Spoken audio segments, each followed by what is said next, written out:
নমস্কার বন্ধুরা, আমি আপনাদের হোস্ট প্রশান্ত, আর আপনারা দেখছেন আমার চ্যানেল প্রশান্ত ওন গার্ডেন। আপনারা যে ডালগুলি দেখছেন এগুলোকে বলা হয় গোলাপের রুটস্টক। এই রুটস্টকগুলি কিভাবে বানাতে হয় সেগুলো আমি কিছুদিন আগেই ভিডিও করে দেখিয়েছিলাম। মানে এগুলি হচ্ছে পুরুষ গোলাপ গাছ। এর মধ্যেই উন্নত মানের গোলাপ কিভাবে কলম করতে হয় সেটা আমি দেখাবো।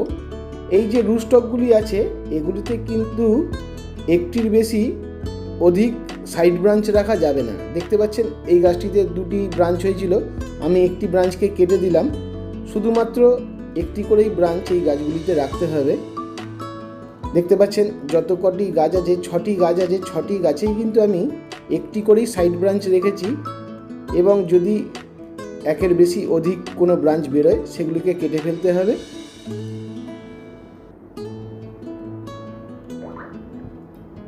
এবারে কিভাবে উন্নত মানের গোলাপ কলম করব চলুন দেখি।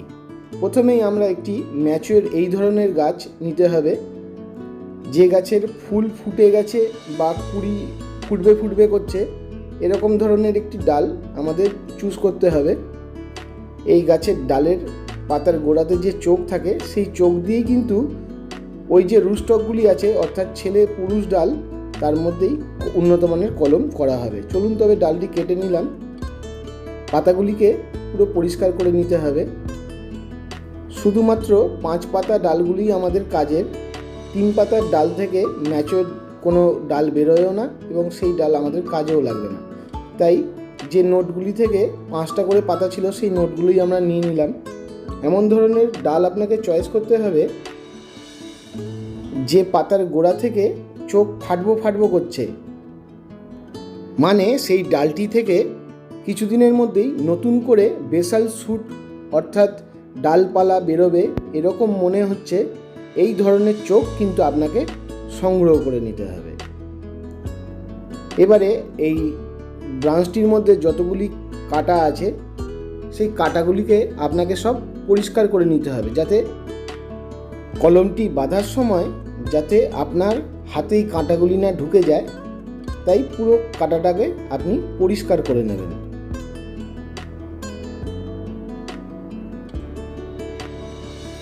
একটি ধারালো ছুরি নিতে হবে। খুব ধারালো ছুরি না হলে আপনার গ্রাফটিংটি সফল নাও হতে পারে।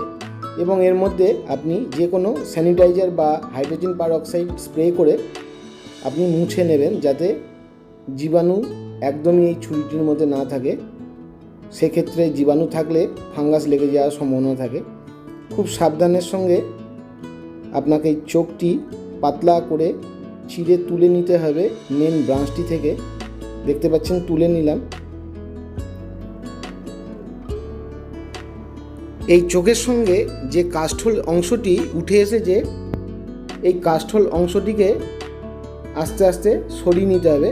আমাদের কেবলমাত্র সবুজ অংশটাই লাগবে।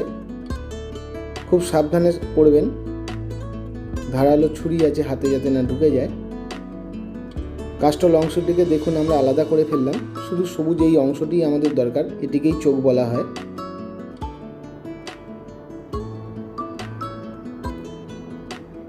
চোখটি একটু বেশি বড় হয়ে গেছে তাই একটু ছোট করে নেব।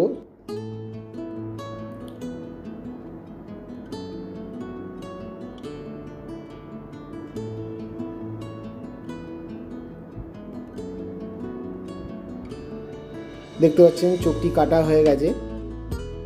বেশিক্ষণ ধরে যদি এটি বাইরে থাকে শুকিয়ে যেতে পারে। এর জন্য আমরা একটি প্লেটে পরিষ্কার জল নেব এবং সেই জলের মধ্যে চোখটিকে ভাসিয়ে দেব যাতে শুকিয়ে না যায়। এভাবে যতগুলি চোখ আমরা সংগ্রহ করে নেব। দেখতে পাচ্ছেন একটি রুটস্টক নিয়েছি, এটিতে আমি মেন ব্রাঞ্চ গ্রাফটিং করব, টি গ্রাফটিং। দেখতে পাচ্ছেন ওপরটা আমি একটি গোল করে কেটে নিলাম এবং মেন ব্রাঞ্চটিকে লম্বা করে কেটে নিচ্ছি। কাটিংটা টি এর মতন দেখতে, তাই একে টি গ্রাফটিং বলা হয়। আমি একটি মাত্র গাছেই টি গ্রাফটিং করব, বাকিগুলোকে আমি সাইড ব্রাঞ্চ গ্রাফটিং করব। প্রথমে এই গ্রাফটিংটা দেখিয়ে নিই।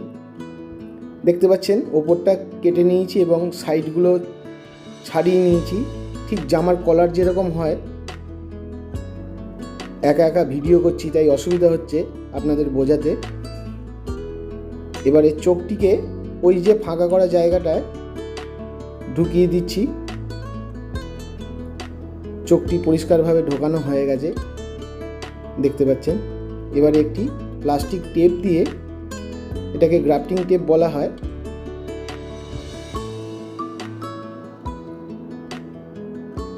এগুলি গাছের সারের দোকানেই পাওয়া যায়, আপনারা খোঁজ করলে পাবেন। এই গ্রাফটিং টেপ দিয়ে খুব চেপে বাঁধবেন না, যদি খুব চেপে বাঁধেন সেক্ষেত্রে আপনার কলমটি নষ্ট হয়ে যাওয়ার সম্ভাবনা থাকে। হালকা হাতে বাঁধবেন যাতে কোনো রকমে ভেতরে বাতাস প্রবেশ না করতে পারে। যদি বাতাস ঢুকে যায় আপনার কিন্তু কলমটা ফাঙ্গাস লেগে মারা যাবে।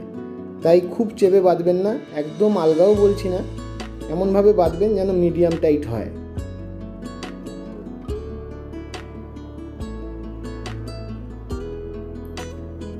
একটু ধৈর্য নিয়ে করবেন, একটি কলম করতে অনেক সময় লাগে এবং একটি রুস্টক তৈরি করতে তার থেকেও অনেক বেশি সময় লাগে।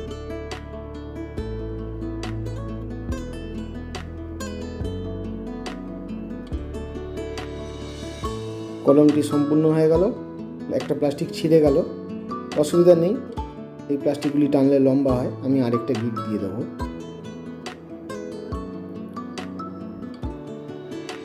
এ নিজে নিজেই চেপে বসে যাবে, বাড়তি অংশটা কেটে দেবো। দেখতে পাচ্ছেন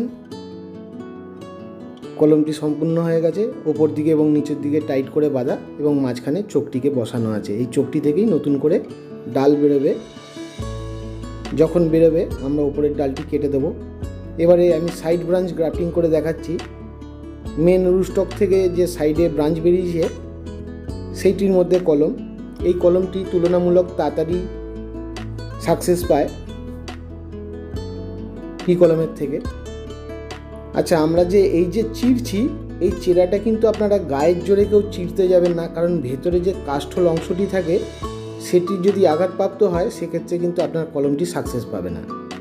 তাই চিরবেন যখন খুব গায়ের জোরে চাপ দেবেন না, জাস্ট ওপরের বাকলটা কাটবে এরকম জোরেই চাপ দেবেন। এরকম চিরে নেওয়ার পরে আস্তে আস্তে ডান দিক বাঁদিক করে চাপ দেবেন, দেখবেন বাকলটা আর ডালটাকে একটুখানি ব্যান্ড করবেন।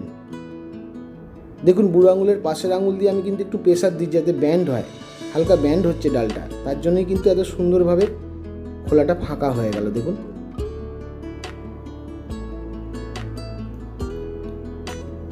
উপরের যে পাতলা খোলসটা ছালটা সেটা কিন্তু ফাঁকা হয়ে গেল, ভেতরে কাষ্ঠল অংশটা পরিষ্কার দেখা যাচ্ছে। এবারে এই চোখটিকে এই ফাঁকা করা জায়গায় ঢুকিয়ে দেব, যেমনি আগের টি কলমে দেখিয়েছিলাম ঠিক সেই রকমই। একটু অসুবিধা হচ্ছে, খুব সরু ডাল, তার মধ্যে চোখটিকে ধরা একটু অসুবিধা হচ্ছে। এই ছুরি দিয়েই আমি চেষ্টা করছি, একটু নড়ে গেল, অসুবিধা নেই, ঠিক ও বসে যাবে। দেখতে পাচ্ছেন পুরো নিজে নিজেই বসে গেল, একদম সেট হয়ে গেল। এবারে ওই গ্রাফটিং টেপ দিয়ে আমরা যেমনি আগে টি কলমে বেঁধেছিলাম এটিকেও সেরকম করে বেঁধে দেবো।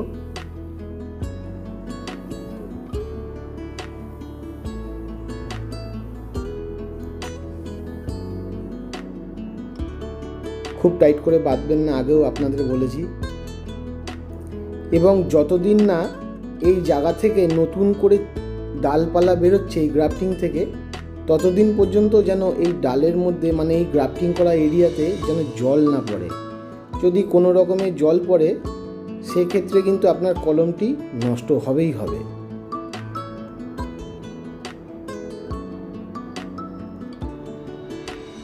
তাই চেষ্টা করবেন জল থেকে এই গ্রাফটিং গাছগুলোকে দূরে রাখতে। প্লাস্টিকটা ছিঁড়ে গেছে, এর জন্য বাঁধতে একটু অসুবিধা হচ্ছে। একটু বুদ্ধি করে করে গ্রাফটিংয়ের সময় কাজ করবেন, কোনো অসুবিধা হবে না। দেখতে পাচ্ছেন ছিঁড়ে যাওয়া সত্ত্বেও কত সুন্দর বেঁধে ফেললাম। এক্সট্রা জায়গাটাকে কেটে দেবো। দেখতে পাচ্ছেন আমি 4টে গাছে অলরেডি কলম বাঁধা কমপ্লিট করে ফেলেছি এবং ওপর থেকে অল্প করে ছেটে দিয়েছি যাতে গাছগুলির ওপরের জোরটা সম্পূর্ণ এই গ্রাফটিং এরিয়াতে আসে এবং এই গ্রাফটিং এরিয়া থেকে তাড়াতাড়ি যেন ব্রাঞ্চ বেরোয়। এবং আরও 4টি রুটস্টক আমার রাখা আছে। এই রুটস্টকগুলি থেকে যে সাইড ব্রাঞ্চগুলি বেরিয়েছে অত্যাধিক সরু, তাই যতদিন না এই ব্রাঞ্চগুলি মোটা হচ্ছে আমি এগুলোতে কলম করব না। পরবর্তীকালে যদি কলম করি আপনাদের অবশ্যই ভিডিও করে এগুলোতে দেখাবো। একদম দেখতে পাচ্ছেন সরু সরু স্টিক, তাই এতে করিনি। এই আপাতত এই 4টেতে করেছি। একটিতে মেন ব্রাঞ্চ গ্রাফটিং করেছি এবং 3টিতে সাইড ব্রাঞ্চ। দেখতে পাচ্ছেন কলম করার পরে একটু খাবার দেব। শিংকুচি, হাড়গুঁড়ো, হুপেন হর্ন, ভার্মি কম্পোস্ট এবং 1 চামচ ডিএপি, এই সব কটিকে একসঙ্গে মেশাবো।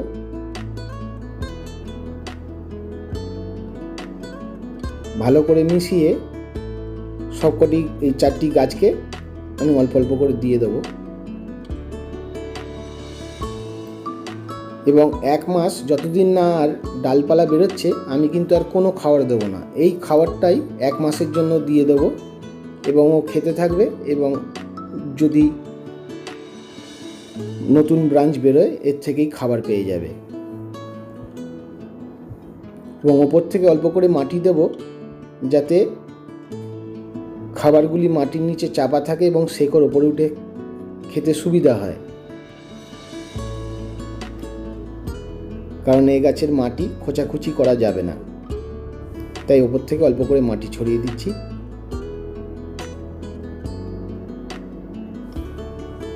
সবেতে মাটি দেওয়া হয়ে গেছে। এবারে অল্প করে জল দেব। জলটা এমনভাবে দেবেন যাতে গ্রাফটিং এরিয়াতে না পড়ে। এই 1 মাস আর কিচ্ছু আমি দেব না। 1 মাস পর যখন এর থেকে ডাল বেরোবে তখন আমি আপনাদের অবশ্যই দেখাবো।